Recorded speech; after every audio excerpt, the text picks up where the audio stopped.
की तरह आनंद लिखनी ब्लॉग में सबका हार्दिक स्वागत है। सबके मंगल भविष्य की कामना के साथ आज प्रेरणादायी विचारों में दोस्तों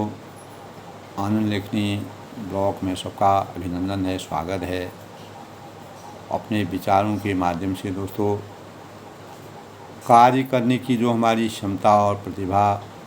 के होते हुए मनचाही वस्तुओं के अभाव में अपना कार्य हम प्रारंभ नहीं कर सकते हैं, उसके समाधान के लिए हमको क्या करना चाहिए, उस विषय में मैं प्रेरणा के रूप में अपने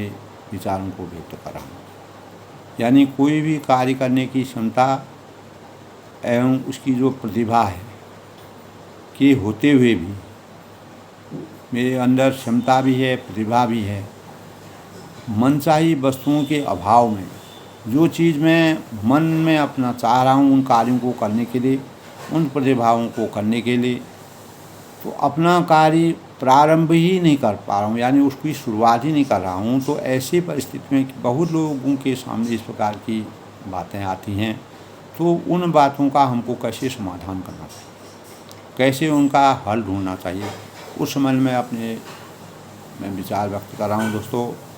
यदि हमारे पास दोस्तों आज मनचाही वस्तुएं नहीं हैं, मान लिया हम अपने जीवन में मानते हैं कि यदि हमारे पास आज मनचाही अपने मन की चाहत के अनुसार वो वस्तुएं नहीं प्राप्ति हैं, नहीं हमारे पास हैं, तो इसमें निराश होने की आवश्यकता नहीं है,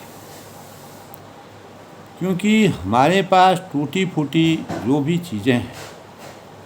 और उन्हीं की सहायता से अपनी कला को प्रदर्शित करना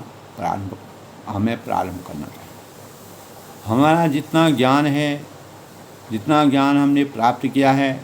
जितनी वस्तुएं हैं, उसके निर्माण के लिए अगर हमारे अंदर इच्छा शक्ति है, इच्छा शक्ति की प्रबलता को जगाने के लिए हमें सीमित संसाधनों के से ही जो हमारे पास सीमित संसाधन हैं उन्हीं संसाधनों को जुटा करके उन्हीं की सहायता से अपनी कला, जो भी हमारे अंदर कोई कला होती है, प्रतिभा होती है, उसको अपने अंदर तक नहीं रख करके उसको बाहर निकाल के उसको प्रदर्शित करने की इच्छा को बाहर निकालने की आवश्यकता है। तो दोस्तों, आरंभ करना हमारा कार्य है। यदि उसमें गुणवत्ता हो या न हो, लेकिन हम उन कार्यों को अगर अपने टूटे फूटे साधनों से ही शुरुआत कर देते हैं तो कुछ न कुछ परिणाम हमारे सामने आएंगे। तो जब चारों ओर दोस्तों घोर घना अंधकार छाया हुआ होता है, मानव जीवन कभी कभी ऐसा होता है दोस्तों, हमारे चारों ओर घना अंधकार रहता है, हम अज्ञान रूपी अंधकार में के परिवेश में रहते हैं, हमें ज्ञान रूपी प्रकाश में आने के भावों के बारे में ज्ञान नहीं होता है, हम अज्ञात होते हैं, विज्ञ नहीं होते हैं, उसके बारे में नहीं जानते हैं कि कैसे हमें अपने परिवेश को बदलना है, परिवर्तन करना है, कैसे अपने जीवन को सरल करना है। तो सहायता अपनी कला को प्रदर्शित करना, एक तो आरंभ कर देना चाहिए। दूसरा, चारों ओर जो घना अंधकार छाया हुआ होता है, वह दीपक जिसमें छदाम का दिया, आधे पैसे का तेल और दमड़ी की बाती, कुल मिलाकर एक पैसे की भी पूंजी नहीं है। तो पहले ज़माने में दोस्तों इस प्रकार का परिवेश था। तो कुल मिलाकर के हम उन संसाधनों को जोड़ने का प्रयास करते हैं और उसके परिणाम स्वरूप चमकता कुल मिलाकर जो है वह बहुत ही सस्ती हमको महसूस होती है, कोई बड़ी पूंजी नहीं होती है। तो चमकता है और उसमें प्रकाश से लोगों के रुके हुए कामों में चालू कर देते हैं। तो दोस्तों, जब हम घने जंगल में प्रवेश करते हैं और जब घना जंगल होता है, रात्रि होती है, रात्रि के अंधकार में हम घने जंगल में रहते हैं, वहाँ पर अगर कहीं पर एक छोटा भी चिंगारी भी होती है और एक जुगनू भी होता है, उसके प्रकाश से भी हम अपने उस जंगल में आगे बढ़ने के लिए प्रेरणा प्राप्त करते हैं और उससे हम आकर्षित होते हैं। तो चमकता है और अपने प्रकाश से लोगों को रुके हुए कामों को चालू कर देता है। जब हजारों पैसे के मूल्य वाली वस्तुएं चुपचाप पड़ी होती हैं, इस चीज़ को समझने की बात है दोस्तों। तो यह एक पैसे की पूंजी वाला दीपक जो है प्रकाशवान होता है, यानी डूबते को तिनके का सहारा कहते हैं।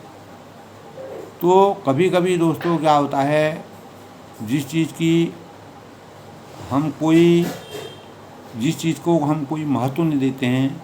वह हमारे जीवन में सार्थक कार्य करता है और उसी से हमारे जीवन के ज्ञान का दीपक जलता है। तो अपनी महत्ता प्रकट करता है वही दीपक जो हमने इतने संसाधनों से कठिनता से उसको जुटाया था। तो लोगों का वह प्यारा बनता है। अगर हमको घने जंगल में कहीं पर भी हल्का सा भी प्रकाश मिल जाता है तो हम अपने जीवन को सुरक्षित रखने के लिए उसका सहारा लेते हैं। तो क्या दीपक ने कभी ऐसा रोना रोया? लेकिन वह तो अपना निरंतर जलता रहता है। मेरे पास इतने मन तेल होता, खूब ज़्यादा तेल होता, रुई काफ़ी सी होती, इतना बड़ा मेरा आकार होता, तो ऐसा बड़ा प्रकाश करता कि सब लोग उससे सम्मोहित हो जाते और उसके सामने आते, उसका अपार अन्न उठाते। अज्ञान रूपी अंधकार से ज्ञान रूपी प्रकाश का संचार होता। तो दीपक को कर्महीनों की भांति बेकार और शेख चिल्लियों के से मंसूबे बांधने की फुर्सत नहीं है। दीपक है, उसको जैसे जला हुए उसी प्रकार जलेगा। हजारों मन तेल होने पर और अपार रुई होने पर भी अगर हमारी श्रद्धा नहीं है, हम उस दीपक को जलाने का कार्य नहीं करेंगे। तो उसी प्रकार दोस्तों, बहुत ही सूक्ष्म साधन होने पर भी अगर हम अज्ञान रूपी यानी अंधकार में ज्ञान का संचार करते हैं तो हमारे लिए बहुत ही फायदेमंद होता है, हमारे लिए सफलता का द्योतक होता है, हमारे जीवन को परिवर्तित करने का सबसे बड़ा मानक होता है। तो दोस्तों, वह अपनी आज की परिस्थितियाँ या हैसियत औकात को देखता है, अपनी क्षमता को देखता है, उसका आदर करता है, अपनी यात्रा केवल एक पैसे की पूंजी से ही प्रारंभ कर देता है। यानी अगर हमारे पास एक पैसा भी है,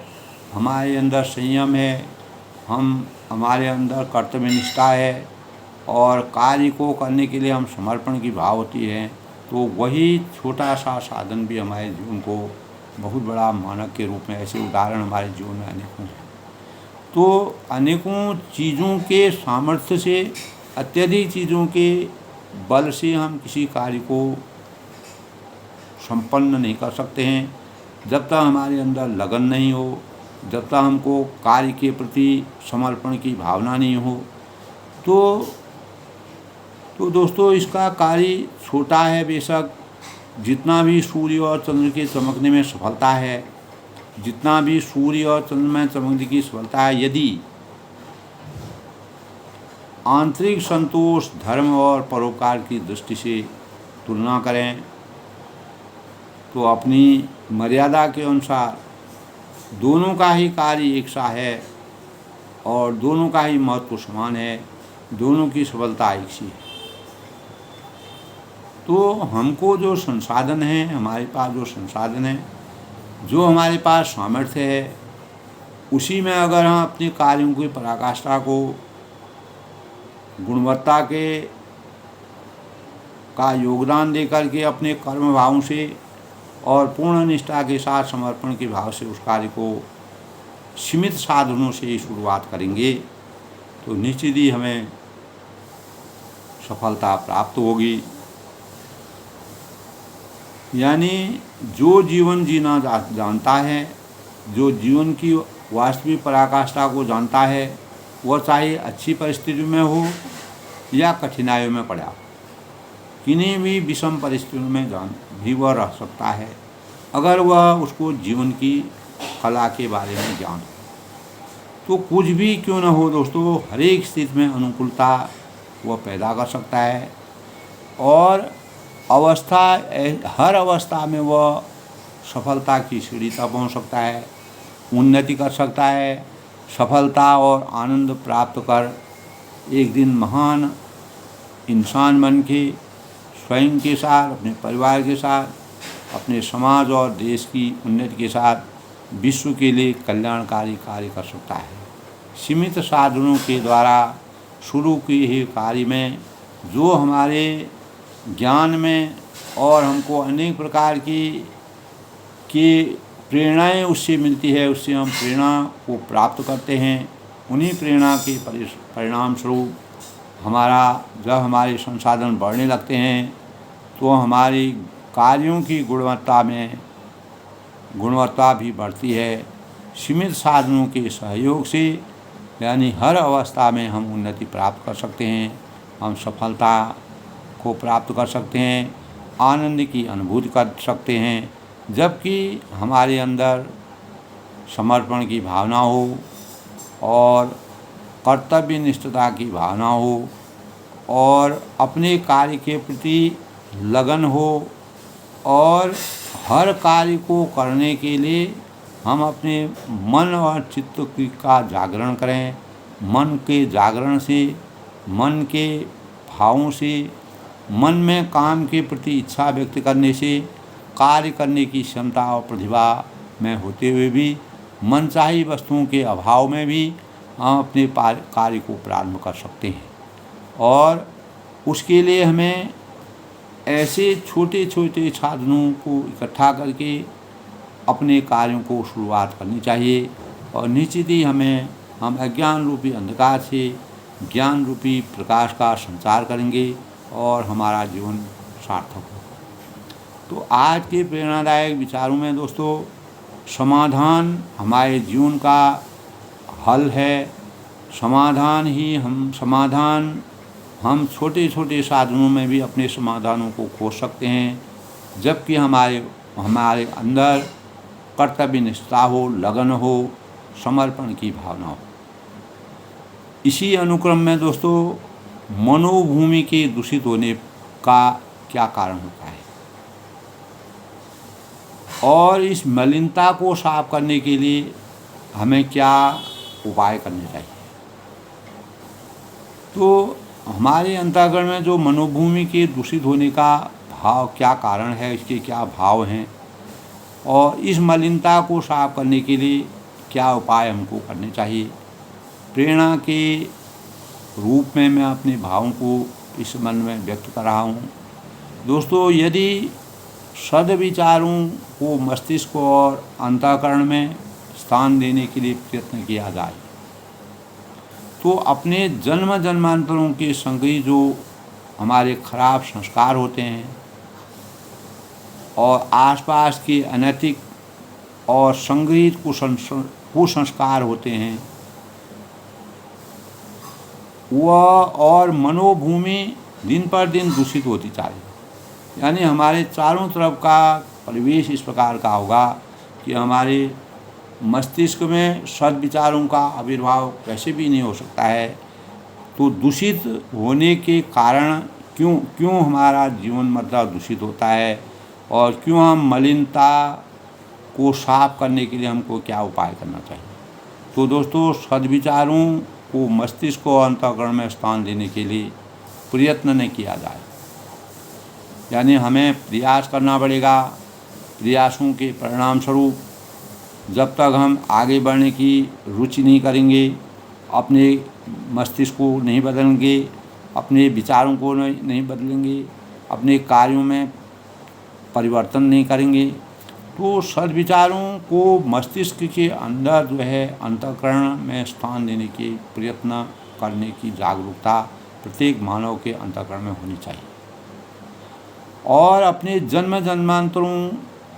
जितने भी हम जन्म जन्मांतरों यानी वंश परंपरागत जैसे हम आगे बढ़ रहे हैं, एक ही प्रकार का हम कार्य कर रहे हैं, हम जिस परिवेश में रह रहे हैं उस परिवेश को हम उभर नहीं पा रहे हैं, तो जन्म जन्मांतरों से संग्रहित कुसंस्कार जो हमारे अंतर्गत बैठे रहते हैं, आसपास के अनैतिक आकर्षण प्रभाव डालते रहेंगे, यानी हमारे अंतःकरण में किसी प्रकार का परिवर्तन नहीं होगा। हमको उससे उभरने के लिए अपने ज्ञान मार्ग को खोलना होगा। ज्ञान मार्ग के चक्षु में ज्ञान का प्रकाश संचित करना होगा और मनोभूमि को दिन दिन दूषित, जिसके परिणाम स्वरूप इस प्रकार के वातावरण में रहने से हमारे अंतःकरण में दिन पर दिन हमारा दूषितता बढ़ती जाती है और हम कभी ज्ञान का वास्तविक स्वरूप प्राप्त नहीं कर सकते। तो शरीर में मैल जो अंदर हमारे अज्ञान रूपी अंधकार का मैल बैठा रहता है, वह हमारे अंतःकरण से नहीं निकलता है। तो बाहर से भी वह जमता है और अंदर तो वह निरंतर जमा होता रहता है। तो यह प्रक्रिया हमें चाहे कितना भी हम अप्रिय क्यों न लगे,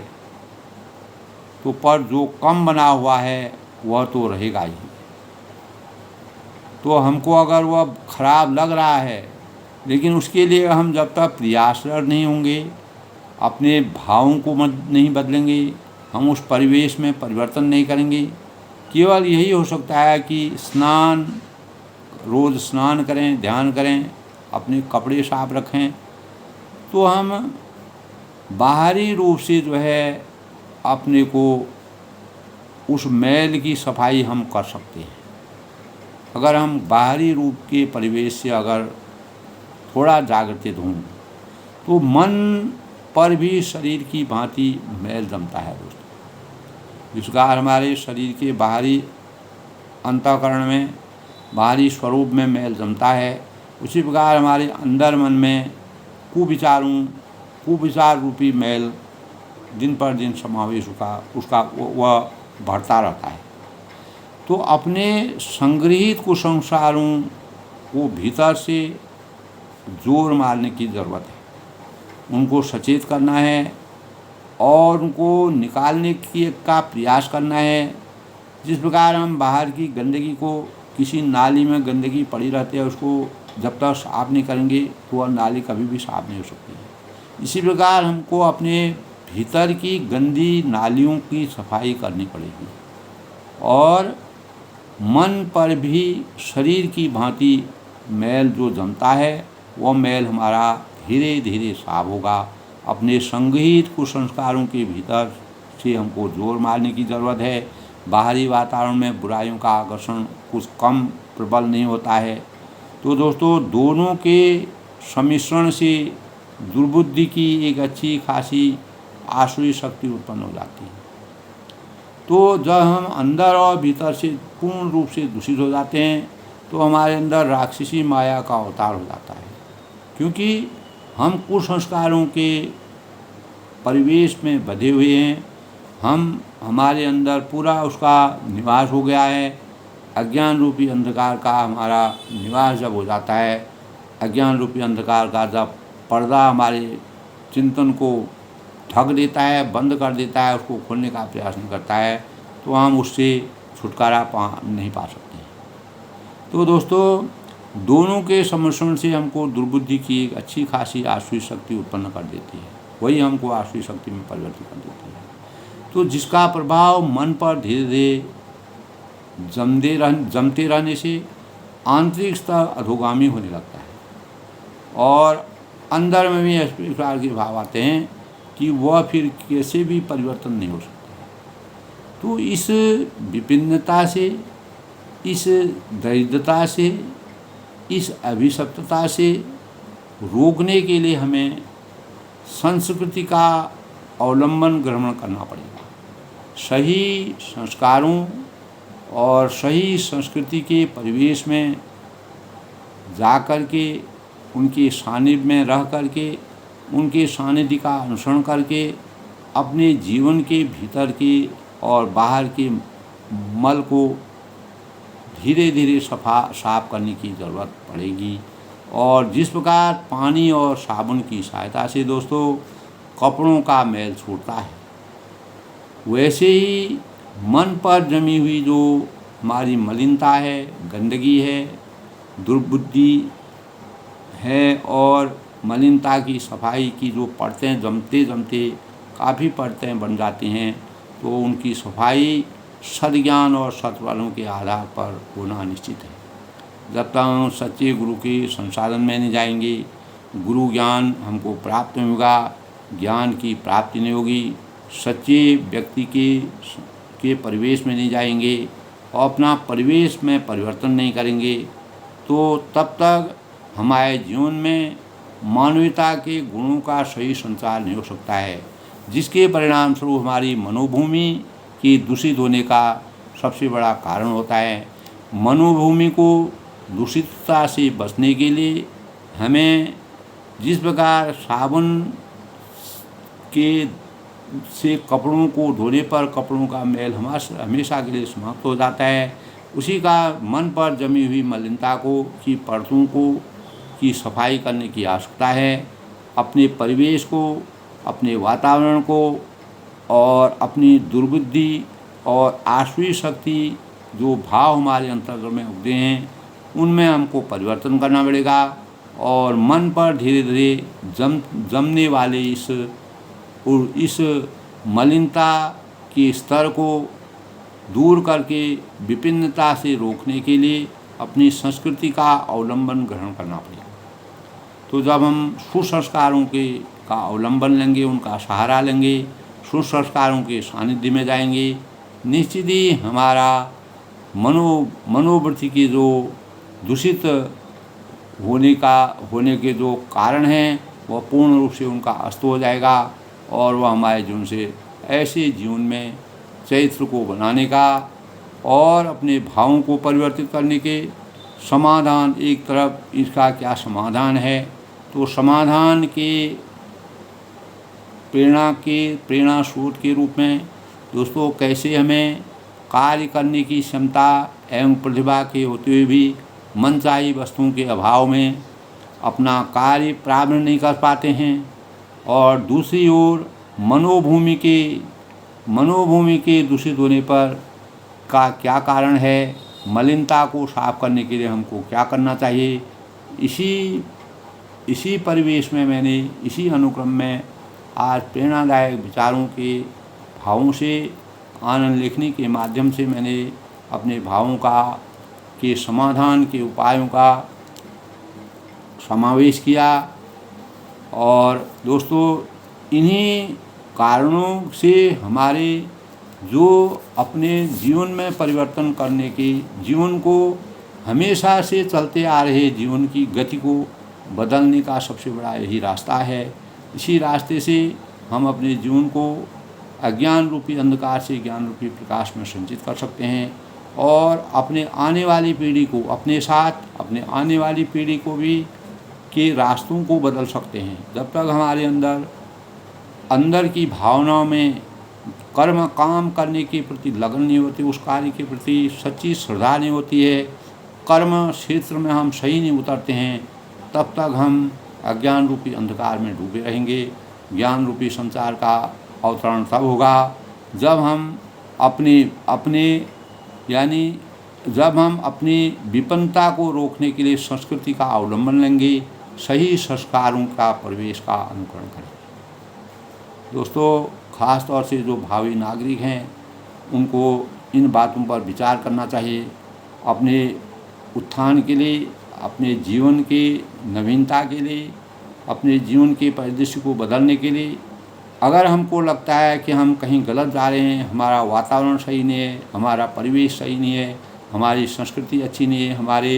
हमारे जो आपसी जो आपस में हमारे